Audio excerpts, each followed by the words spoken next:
The air within the grand chamber of the concordance was a tangible entity, thick with the weight of millennia and the silent, shimmering dust of countless stars. It tasted of ionized metals and the faint, organic scent of 100 different biologies breathing in shared anxiety. High Counselor Xyler of the Cathar Imperium felt the familiar resonant hum of the chamber's foundation vibrate through his crystalline carapace, a deep, ancient thrum that usually brought a sense of stability, of continuity. But today it was a discordant note against the frantic clicking of his own thoughts. His multifaceted eyes, each lens capturing a different sliver of the immense, circular hall, settled on the central holographic display. There, suspended in the cold blue light, was the source of their collective disquiet, a sector of space demarcated by a stark, unwavering line. On one side lay the sprawling, interconnected territories of the concordance, a web of light and influence woven over eons. On the other side there was Sol, and beyond it the silent, unmoving frontier of humanity. For generations, they had been an anomaly, a species that had erupted from their single, chaotic world with a ferocity that had shaken the older races. They had consumed resources, colonized worlds, and pushed their borders outward in a relentless, explosive expansion that had all the hallmarks of a nascent plague. The concordance had prepared for the inevitable conflict, for the day this young, aggressive species would test the ancient treaties and challenge the established order. The Vorlag hegemony had salivated at the prospect, sharpening their fleets for a glorious, crushing campaign. The Cathar, like Xyler, had prepared for a long, grueling war of attrition. But then, as abruptly as it had begun, the human expansion had simply stopped. They reached a certain perimeter and fell silent. Their ships ceased their endless patrols beyond their self-imposed border. Their transmissions, once a cacophony of raw, unfiltered data and strange, emotive art, dwindled to a quiet, coded hum. They had created the silent frontier, and for a standard cycle, they had honored it absolutely. This silence was infinitely more terrifying than their previous noise. "It is a feint," boomed a voice that was less sound and more a percussive force in the chamber's atmosphere. Warlord Grakthal of the Vorlag hegemony shifted his immense, saurian frame upon his grav throne, the dark old scales of his hide catching the starlight from the display. His jaw, filled with serrated enamel, opened in a gesture of contempt. "They build, they plot, they observe our patterns, our trade routes, our fleet dispositions. This passivity is the coiled serpent waiting for the moment to strike. They lull us into a false sense of security while they marshal their hidden strength." His gaze swept across the assembled counselors, a challenge to any who would display weakness. "We grant them more time, and we are granting them the blade with which they will sever our throats." A murmur of agreement rippled through the chamber. The Vorlag were a culture of action, of direct and brutal solutions. To them, inaction was a form of cowardice or cunning, and they suspected humanity of the latter. Many of the younger, more aggressive species in the concordance found this logic appealing. The mystery of humanity was a wound that festered, and a swift, brutal strike was the only cure they could conceive of.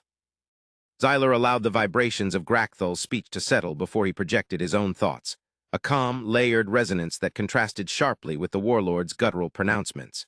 His voice was not heard with auditory organs, but felt in the mind, a Cathar specialty that made their diplomacy both intimate and unsettling. "And what strength do you believe they marshal, warlord? Our deepest scans of their territory reveal nothing that warrants this level of alarm. Their energy signatures are consistent with civilian infrastructure and planetary development. Their shipyards produce vessels of known classification, most of them non-military. We have watched them for a full cycle. We have seen them turn entire worlds into parks and wildlife preserves. We have intercepted their internal broadcasts, which speak of art, philosophy, and a strange, obsessive quest for what they call meaning. These are not the actions of a species preparing for galactic conquest." "What? Deception?" Grakthal slammed a clawed fist onto the arm of his throne, sending a crackle of static through its grav field. "Their entire history is a testament to their capacity for self-deception and the deception of others. Have you studied their records, Counselor? The ones they so foolishly broadcast in their early expansion. They are a species that wages war with itself more brutally than we have ever waged war with our enemies. They perfect weapons of planetary annihilation and then turn them upon their own kind over matters of ideology and resource squabbles. They are unstable, unpredictable. Their serenity is a mask, and I, for one, refuse to wait until it is removed to see the predator beneath." Xyler felt the truth in the warlord's words, and it chilled him to his core. He had studied the humans. He had spent sleepless cycles immersed in their history, their art, their philosophies. It was a dizzying, terrifying experience. The Cathar had evolved over millions of years in a state of rigid communal harmony. Their progress was slow, deliberate, and free from internal strife. They built upon the foundations of their ancestors with meticulous care. Humans, by contrast, seemed to build empires on ashes, often their own. They were a paradox of breathtaking creation and shocking self-destruction. One moment they were composing symphonies that could make a Cathar's carapace ache with complex emotion. The next they were atomizing their own cities. They reached for the stars while simultaneously poisoning their own cradle. And that was their most terrifying quality, their resilience. They could suffer calamities that would shatter the collective psyche of a species like the Cathar, and within a few generations emerge stronger, more technologically advanced, and burning with a renewed sense of purpose. They learned from their pain with an efficiency that was both admirable and monstrous. What had they learned from their silence? What self-inflicted wound had they just recovered from, and what new, terrible strength had they forged in that fire? The luminary of the Cygnian ascendancy, a being of pure, coherent light contained within a shimmering crystalline shell, added its voice to the debate, a chorus of harmonic chimes. The Vorlag's fear is not without merit, but his proposed solution is crude. A preemptive strike would unify humanity against us. Their history demonstrates that an external threat is the most potent catalyst for their technological and military advancement. To attack them is to risk creating the very monster we fear they might become. Then what is your proposal, Luminary? Xyler projected, his thoughts directed at the glowing entity. We cannot simply watch and wait indefinitely. The uncertainty is a poison to the concordance. It breeds paranoia. It stalls progress. The silent frontier has become the central obsession of every member polity. We must force their hand, the luminary chimed. Not with an attack, but with an ultimatum. We demand they integrate, that they open their borders and submit to concordance protocols. They must unveil their intentions and their capabilities. If they are truly peaceful, they will comply. If they refuse, then we will have our answer and the warlord will have his justification. This was the path they had been treading for cycles, a circular argument that always ended in the same place, a paralyzing fear of the unknown. To demand integration was to issue a threat. To issue a threat was to risk conflict. To avoid conflict was to accept the gnawing uncertainty. Xyler looked again at the holographic map, that clean, perfect line. It was not a border drawn by treaty or mutual agreement. It was a line drawn by the humans alone, a declaration made without a single word. It said this far and no further, but was it a shield, or was it the demarcation of a staging ground? Gracthal snorted, a plume of heated gas escaping his nostrils. Words, ultimatum, the time for such diplomatic games is over. The hegemony has already begun to mobilize. My fleets are massing near the Tau Ceti sector. They await my command. The Concordance can either sanction our action and share in the spoils of their territory, or it can stand aside and watch as the Vorlag solve this problem for everyone. But make no mistake, the silence of the humans will be broken. A wave of alarm washed through the chamber. This was a flagrant violation of Concordance law. Gracthal was moving his war fleets without council approval, forcing a crisis. Before Xyler could formulate a condemnation, a new element appeared on the holographic display. It was a single, tiny icon, moving with impossible speed from the direction of the Sol system, heading directly for their capital, the Citadel. It was not broadcasting any standard concordance identification codes, but its energy signature was undeniably, terrifyingly human. The chamber fell into a profound silence, a vacuum of thought and breath that was more shocking than Gracthal's outburst. A lone human ship was traversing protected concordance space, uninvited, unannounced, and moving with a velocity that suggested a propulsion technology far in advance of their own. It was not attempting stealth. It was a statement. It was an arrow aimed at the heart of their power. The Citadel's defense systems registered the intruder, and a mesh of energy warnings lit up the space around the approaching icon. The vessel did not slow. It did not deviate. It simply moved through the warning grids as if they were not there, their powerful tractor fields and energy nets having no discernible effect. "It is unarmed," the Citadel's station master's voice announced, a dry, reedy tone that echoed with disbelief. "I repeat, the vessel is broadcasting on all standard frequencies. It is a diplomatic courier. It carries no detectable weapon signatures. It is requesting permission to approach and dock." Gracthal let out a low, guttural laugh. "Arrogance, such supreme, suicidal arrogance. They send a single, toothless ship into the maw of the lion. They mock us, destroy it." No, Xyler projected, his thought voice sharp and absolute, overriding the warlord's command. His mind was racing, trying to process the implications. This was not arrogance, it was confidence. A confidence so complete, so absolute, that it bordered on a different state of being. A species that had studied them for a cycle would know the composition of the concordance. They would know about the Vorlag. They would know the Citadel was the most heavily defended point in the galaxy. To send an unarmed ship here was not a mockery. It was a message. The message was, your weapons are irrelevant. Grant it permission to dock, Xyler commanded, his multifaceted eyes fixed on the approaching icon.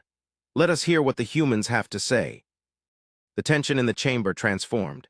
The fear of a distant, unknown threat was replaced by the immediate, visceral tension of a face-to-face encounter. The debate was over. The long period of watching from a distance had ended. The silence was about to be broken, not by the roar of Vorlag cannons, but by the arrival of a single, solitary human. And in his ancient, hardened soul, Xyler suspected that the latter was infinitely more dangerous. The airlock hissed open with a sound that seemed to draw all energy from the grand docking bay. The cavernous space, usually bustling with the diverse traffic of a galactic capital, had been cleared. Only an honor guard of the Citadel's finest stood in silent, rigid formation, their ceremonial armor gleaming under the harsh industrial lights.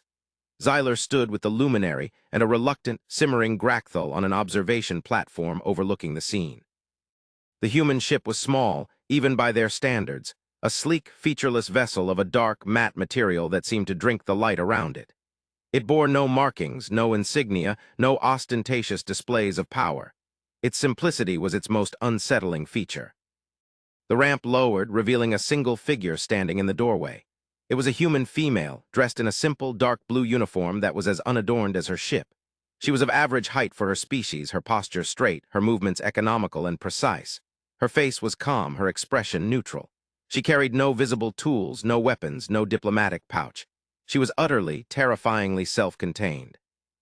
As she descended the ramp, her gaze swept over the honor guard, not with fear or intimidation, but with a cool, analytical curiosity. Her eyes, a pale gray, seemed to miss nothing.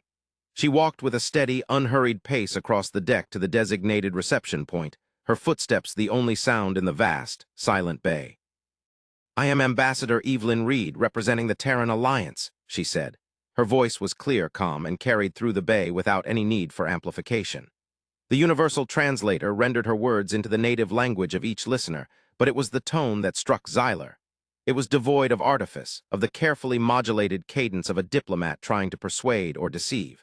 It was the voice of someone stating an undeniable fact. Gracthal grumbled, the sound like grinding stone. "An ambassador, you look more like a scout. Where is your entourage, your guards? Does your species value its envoys so little?" Ambassador Reed's gaze shifted to the observation platform, meeting Gracthal's reptilian eyes without a flicker of fear. "An entourage is for one who anticipates a need for assistance or a display of status. I am here to communicate. Guards are for one who anticipates a threat. We do not." The sheer audacity of the statement left the warlord momentarily speechless. She was not saying she did not perceive a threat. She was saying that, from her perspective, one did not exist. The distinction was profound.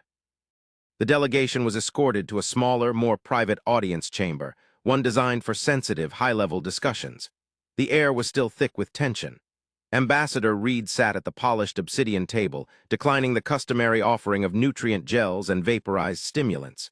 She simply sat, her hands resting calmly on the table, waiting for them to begin. It was a masterful display of control.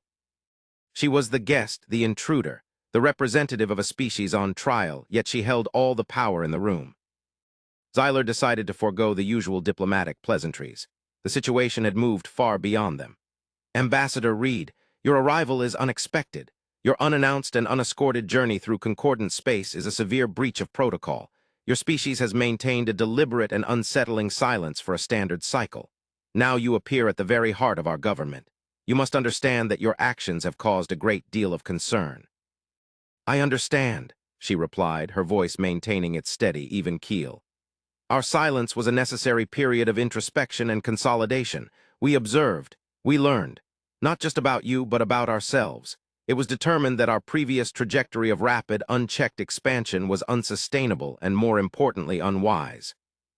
"Unwise?" Gracthal sneered. Or unprofitable? Did you finally encounter a force you could not conquer? Did your courage fail you? Reed's eyes met his again. There was no anger in them, only a faint, almost imperceptible sense of something that looked like pity. Courage, as you define it, Warlord, is not a factor in our strategic calculations. Wisdom is. We concluded that the galaxy is not a territory to be conquered, but a system to be understood. To continue our expansion would have been to act out of ignorance, so we stopped. We listened. You listened to our military deployments, Gracthal accused. You spied on our communications. We listened to the stars, she corrected him gently. To the background radiation, to the gravitational echoes of ancient events, to the very fabric of spacetime itself. The data we gathered was illuminating. It has reshaped our entire understanding of our place in the universe. This was a deflection, Xyler thought. A clever, philosophical redirection from the heart of the matter. He had to press her. Your philosophical pursuits are your own concern. Our concern is with your intentions. Warlord Gracthal speaks for many in the Concordance when he expresses the belief that your silence is a prelude to an attack. He has positioned his fleets on your border to ensure your passivity continues. He let the veiled threat hang in the air. For the first time, Ambassador Reed's expression shifted. A flicker of something crossed her features. Not fear, not anger, but a deep and profound weariness, as if she were an ancient teacher explaining a simple concept to a stubbornly recalcitrant child.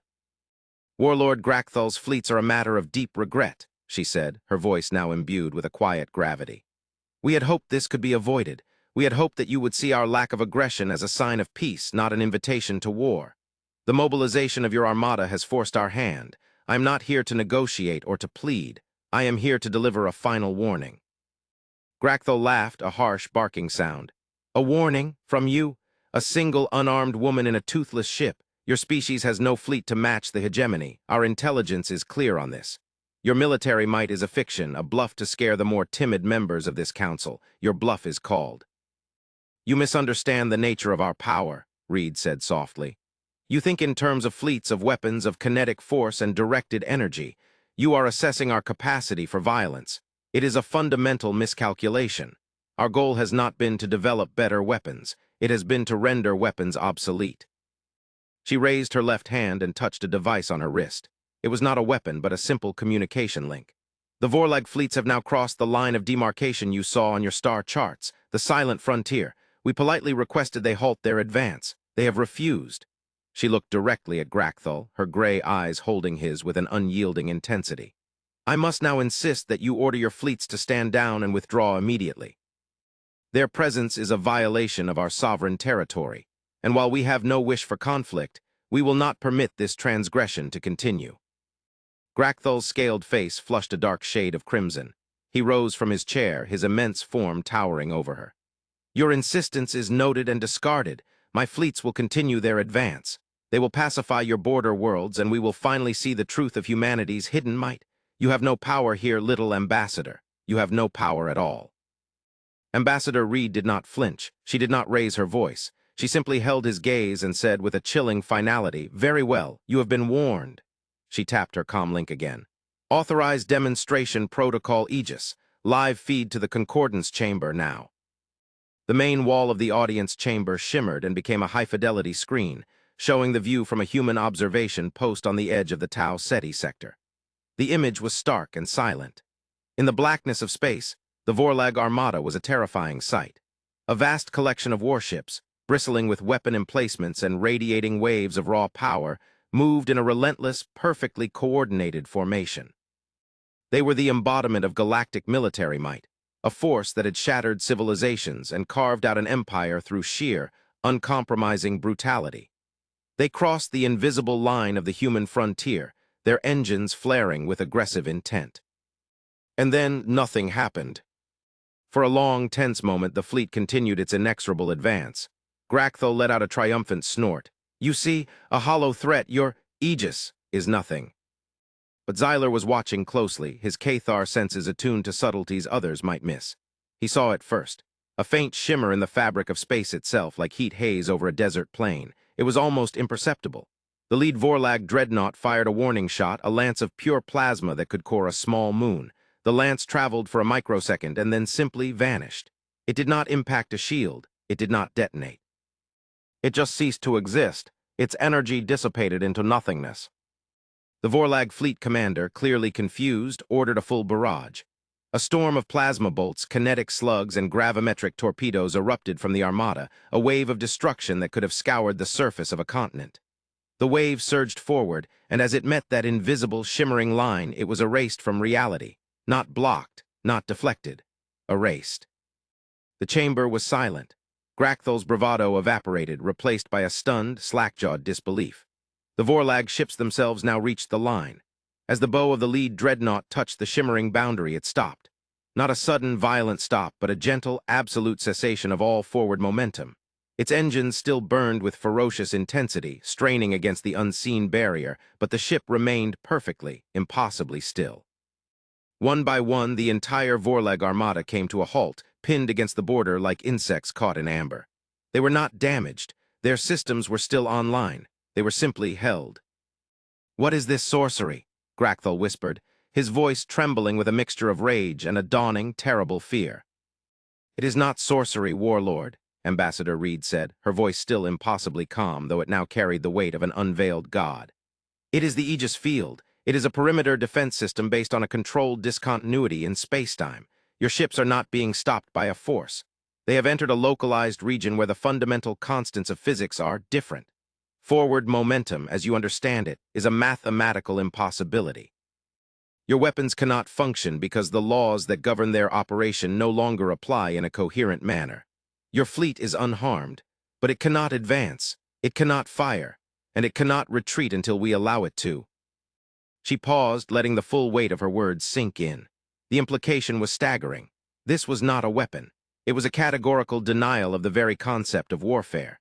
It was a power so profound, so absolute, that it operated on the level of reality itself. Humanity had not built a better sword. They had rewritten the rules of existence so that swords could not exist in their presence. Xyler stared at the screen, at the mighty Vorlag fleet, rendered utterly impotent, floating helplessly in space. He felt a sensation he had not experienced in centuries.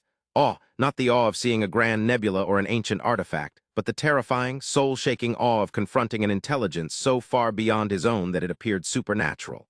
They had all been fools. They had been trying to measure a storm by the standards of a breeze.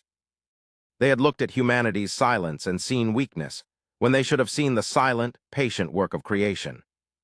You could have destroyed them," Xyler projected, his thought voice barely a whisper. "An energy field of this magnitude, it could have been configured to annihilate them." "Of course," Reed replied simply. "But to what end? The destruction of the Vorlag fleet would accomplish nothing but to sow fear and escalate a conflict we do not desire. The goal of the Aegis is not to destroy, but to demonstrate. To make it clear that our territory is inviolable and that aggression against us is futile. We do not wish to be your enemy, but we will not be your victims." She turned her gaze from Grachthel, who had collapsed back into his chair, a broken and humiliated warlord, and looked at Xyler. For the first time, he saw past the calm diplomat and saw the immense, ancient soul of her species looking out at him. He saw the survivors of 1,000 self-inflicted apocalypses, a people forged in fire and chaos, who had finally, after millennia of struggle, turned their ferocious intellect not to conquest, but to the mastery of existence itself. "The Concordance has underestimated us," she said, her voice soft but resonating with the power of a collapsing star. "You looked at our military assets and found them wanting. You were looking in the wrong place. Our military might is not in our ships or our weapons. It is in our understanding." The demonstration was over. The live feed cut out, returning the wall to its polished, reflective surface. The chamber was left in a silence that was heavier and more profound than any that had come before. The question of humanity's strength had been answered in a way none of them could have ever conceived. But in its place, a new, far more terrifying question had arisen. Xyler looked at the calm, composed human ambassador and felt a cold dread creep through his being. A species capable of this. A species that could bend the laws of reality to its will. What other secrets did they hold? And why had they felt the need to create such an ultimate, absolute defense in the first place? The Vorlag were a threat, but they were a known quantity, a conventional power. One did not forge the shield of a god to protect oneself from a common soldier. There was another piece to this puzzle, a piece that was still hidden, and Xyler suddenly felt with chilling certainty that it was a piece that would change everything. The aftermath of the demonstration hung in the chamber like a shroud.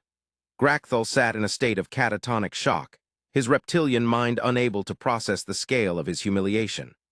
The Vorlag hegemony, a power built entirely on the perception of its invincible military might, had been neutered in an instant without a single casualty, in a display of power so elegant it was almost insulting.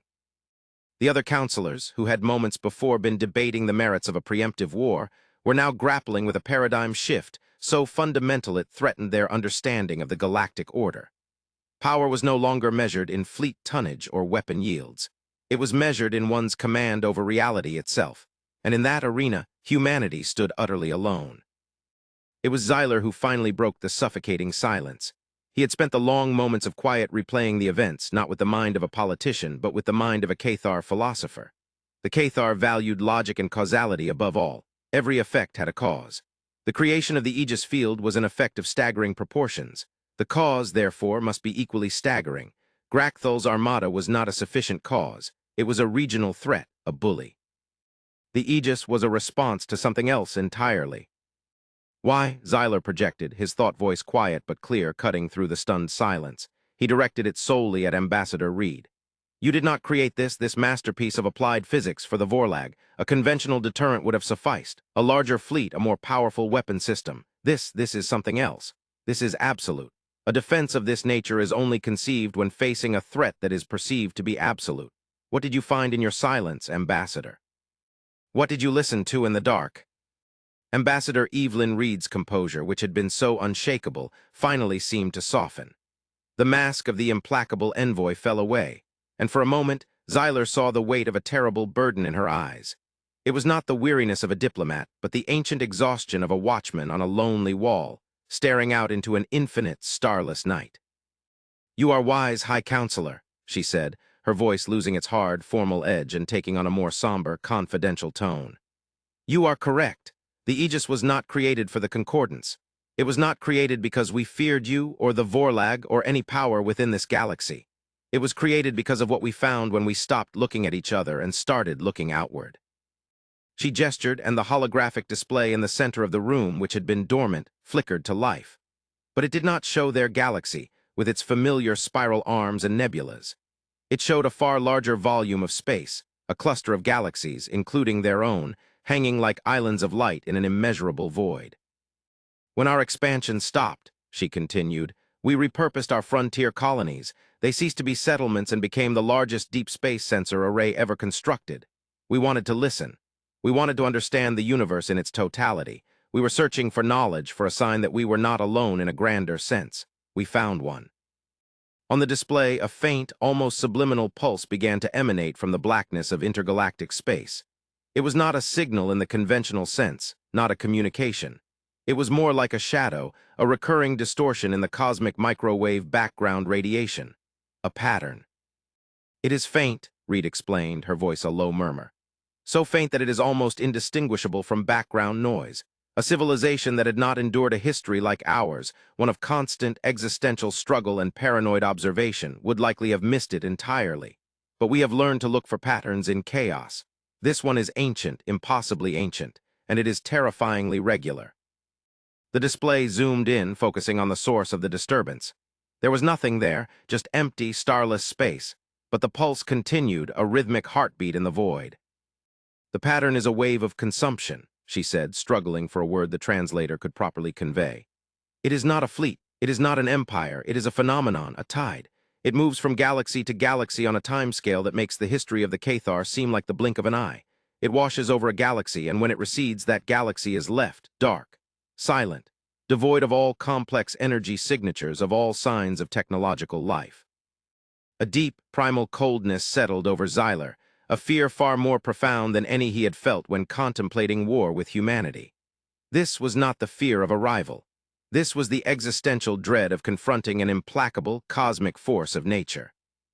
We cross-referenced the signal's trajectory with the distribution of dead galaxies, those that show evidence of past stellar engineering but are now eerily quiet.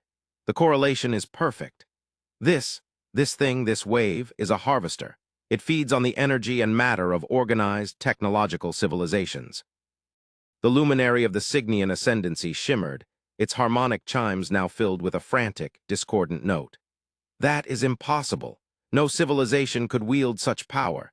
The energy required to sterilize an entire galaxy is beyond comprehension. It is not a civilization as we understand it, Reed countered. We do not believe it is a biological species. Our best models suggest it is something else. A form of self-replicating von Neumann-like machinery operating on a cosmological scale. Or perhaps something even stranger, a form of life that exists as a complex field of quantum energy. We do not know what it is, we only know what it does, and we know that it is coming. She made a final adjustment to the holographic display. A projected path appeared, a stark red line arcing through the intergalactic void, ending at their own galaxy. A timer appeared beside it, counting down. The units were in cycles, but the number was small, terrifyingly small. "This is why we fell silent," Ambassador Reed said, her voice now filled with the gravity of her revelation.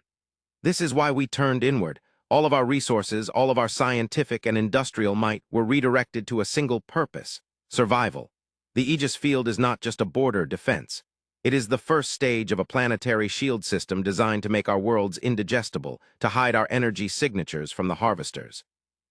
It was a desperate gambit, our first and only line of defense." The pieces fell into place in Xyler's mind with the force of a physical blow. Humanity's sudden peace, their obsessive internal focus, their leap in theoretical physics. It was not the prelude to war. It was the frantic, desperate preparation for an apocalypse. They had been trying to build a shelter from a hurricane, while the rest of the galaxy had been arguing about the placement of their lawn furniture. Grakthul, who had been listening in stunned silence, finally found his voice. It was not the booming roar of a warlord, but the broken whisper of a being who had just seen his entire reality crumble. "You knew," he stammered, looking at Reed. "You knew of this, and you said nothing." "Who would have listened?" Reed asked, her gaze sweeping across the chamber, her voice now edged with the frustration of a prophet in the wilderness. "Would you have believed us, warlord? You who saw our peace as a trick? Would the Concordance, a body so paralyzed by internal politics that it took you a cycle to decide we were even a threat worth discussing, have been able to mobilize against a danger so vast and abstract? No, you would have dismissed it as a human fantasy, a lie designed to distract you. We had to prove we were credible first. We had to show you that we operate on a level of understanding that you must take seriously. The demonstration with your fleet was not an act of aggression. It was the presentation of our credentials." She stood up, her small form now commanding the entire immense chamber. Her purpose was clear. She was not here to threaten or to conquer. She was here to recruit. "The Aegis is not enough," she stated, her voice ringing with a new and powerful urgency. "It can protect our core worlds, but it cannot protect our civilization. It cannot protect the countless other worlds in this galaxy. It cannot protect you. The harvesters are coming for all of us. The Cathar, the Vorlag, the Signians, all the children of this galaxy. We can either face this threat divided, squabbling over petty borders and imagined insults until we are extinguished one by one, or we can face it together." She looked directly at Xyler, her gray eyes locking with his multifaceted ones. "Humanity is no longer interested in joining your concordance. The political structures of the past are inadequate for the crisis of the future. We are proposing something new. A galactic alliance forged for a single, unified purpose, the defense of life in this galaxy against the coming darkness. We have our knowledge of physics. You have your ancient wisdom, your vast industrial capacity, your diverse ways of thinking. We have built a shield. Together, we might be able to build a sword." Silence reigned, but it was a different kind of silence now. The old fears, the old rivalries seemed trivial, childish. The image of the Vorlag fleet, trapped and helpless, was burned into their minds, but it was now overshadowed by the image of that silent, pulsing threat in the void. Humanity had not come to them as a conqueror. They had come as a harbinger.